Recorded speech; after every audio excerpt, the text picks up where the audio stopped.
Kérem vigyázzanak, az ajtók záródnak.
In Russia, we used to live in Polye Chudyes, or the Field of Wonders.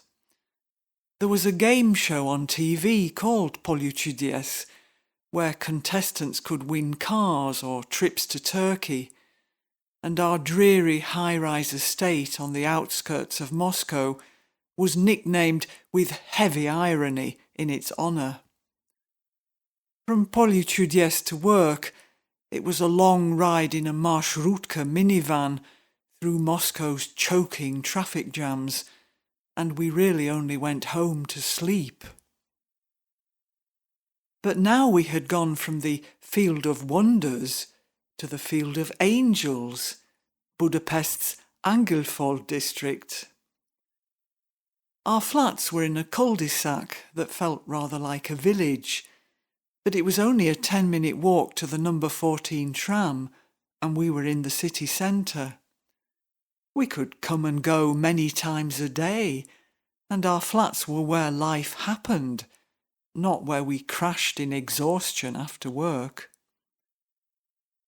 Long before we came to Angelfold, I'd been drawn to one particular street, St. Laszlo Utca.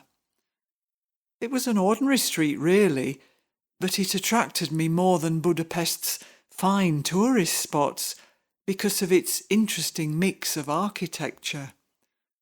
I sensed a social mix as well. Some residents were well-heeled, others less so.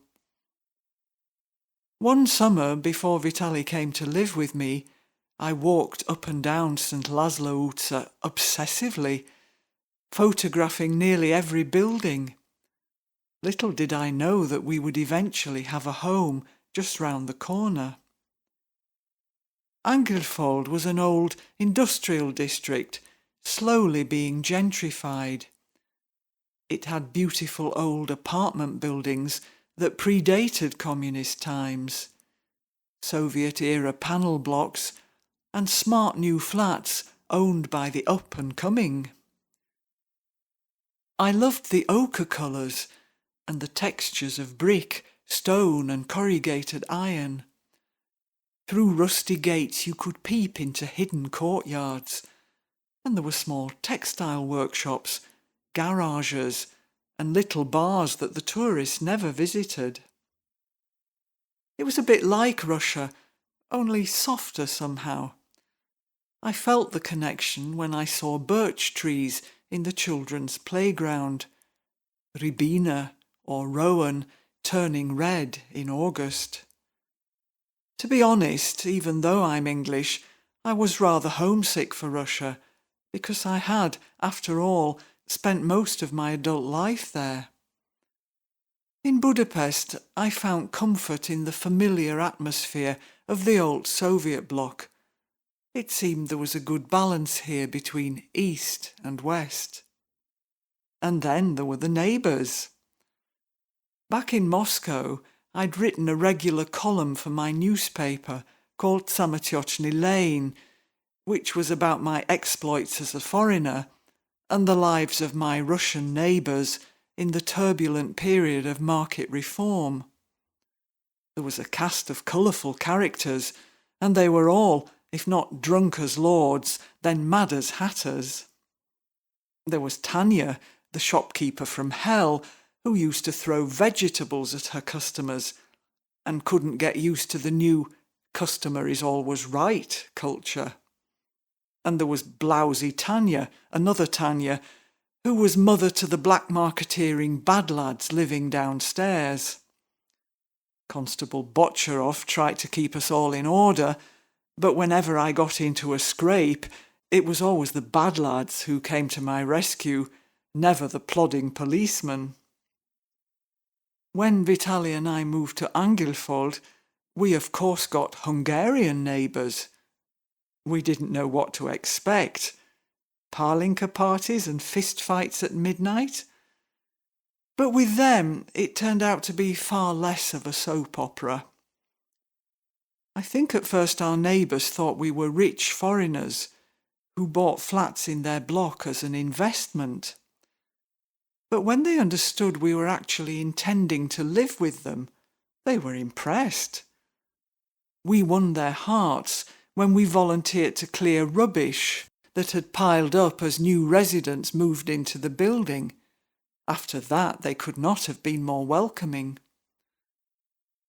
The condominium met periodically to discuss matters of common housekeeping, like how could we stop a certain dog from peeing in the lift, and should we get a security camera? Here was Hungarian democracy working at a grassroots level.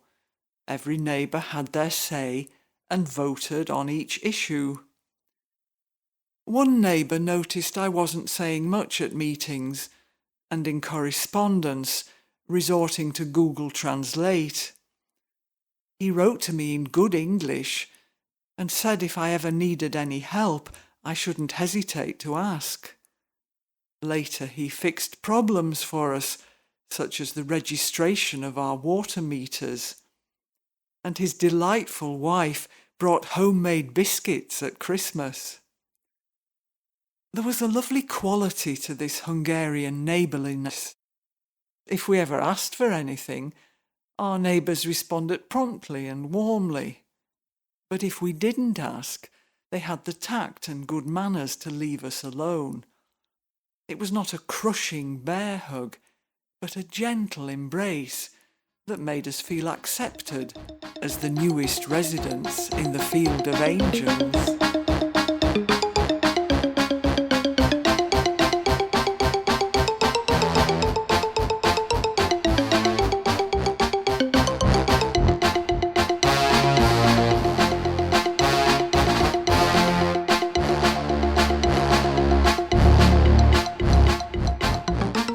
This train terminates here.